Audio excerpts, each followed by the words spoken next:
কাউকে নিয়ে সমালোচনা করা যতটা সহজ, তার জায়গায় দাঁড়িয়ে তার পরিস্থিতি বোঝাটা ঠিক ততটাই কঠিন। তাই সমালোচনা করার আগে একটু ভেবে নেবেন।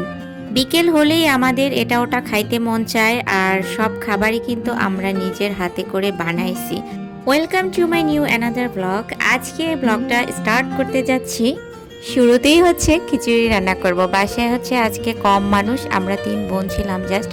তো এখানে অল্প কিছু চিকেন নিয়েছি, ভালো করে ওয়াশ করে দেন হচ্ছে সরিষার তেল দিয়ে ভাজতেছি। আমাদের বাসায় আমরা সরিষার তেল খাই, এর আগেও আপনারা অনেকবার জেনেছেন। আর এইখান থেকে হচ্ছে 1 পট চাল নিলাম, যেহেতু আমরা মানুষ অনেক কম আর এই 1 পট চাল আমাদের কাছে অনেক বেশি। এখানে খেসারি ডাল আর মুসুরি ডাল দুইটাই মিক্সড করে নিয়েছি। আর ফাঁকে এই যে বড় বড় ডাল আছে ওইটাও হচ্ছে পানি দিয়ে ভিজিয়ে রাখছিলাম।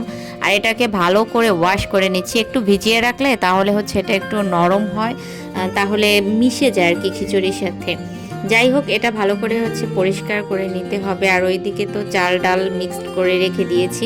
এরপরে 3 পদের ডাউল দিয়ে তারপরে চাল দিয়ে মিক্সড করে ভালো করে ওয়াশ করে নিব। আর 3 পদের ডাউল দিয়ে যদি আপনি খিচুড়ি রান্না করেন, খিচুড়িটা কিন্তু খেতে বেশি রকম মজা লাগে। আমি তো সবসময় খিচুড়ি রান্না করতে গেলেই 3 পদের ডাউল দিব, মাস্ট বি। আর একটা ডাউল আছে, ওইটার নামটা হয়তো আমার মনে নেই, কিন্তু ওই ডাউলটা দিলেও অনেক ভালো লাগে।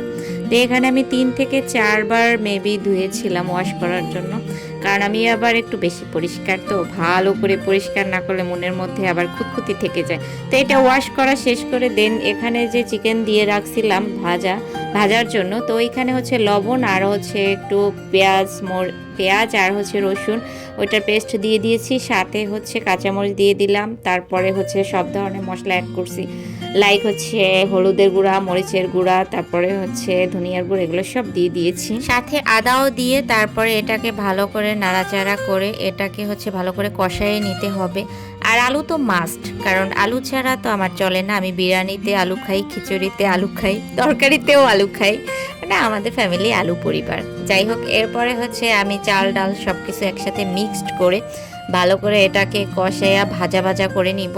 আর আমি এটা কিন্তু আজকে রাইস কুকারে রান্না করব। আগেই থেকেই আমি হচ্ছে রাইস কুকারে পানি গরম দিয়ে রাখছিলাম, ওখানেই দিয়ে দিছি। আর এই হচ্ছে আমার ফাইনাল লুক খিচুড়ি। দেখছেন কতটা ইয়াম্মি হয়েছে। বুঝবেন কিভাবে আসলে এই প্রসেসে রান্না করেন, দেখবেন যে কি মজা লাগে। আমি তো বেস্ট রাঁধুনি। খিচুড়ি খাওয়ার পরে আমার একটু চা খাওয়ার পেনিক হলো, লাইক দুধ চা তো মাস্ট লাগবে। রং চা হলে ভাল লাগে না ব্যাপারটা, দুধ চা হলে একটু ভালোই লাগে। তো এটা খাওয়ার পরে একটা ঘুম দিছি, ঘুম দিয়ে উঠে বিকালবেলা মনে হলো যে একটু ফুচকা খাওয়াই যায়। তা আমার বোনকে ফুচকা আনতে পাঠাইছিলাম, তো হচ্ছে ফুচকার সাথে আবার বোনাস হিসেবে চটপটিও নিয়ে আসছে। আমাদের বিকেল টাইমটা হচ্ছে আমরা একটু ফুচকা, চটপটি বা নুডলস, চাউমিন, এই যাই হোক আর কি টুকিটাকি থাকে আমাদের লিস্টে। বাই দা ওয়ে, অনেক বকবক করছি।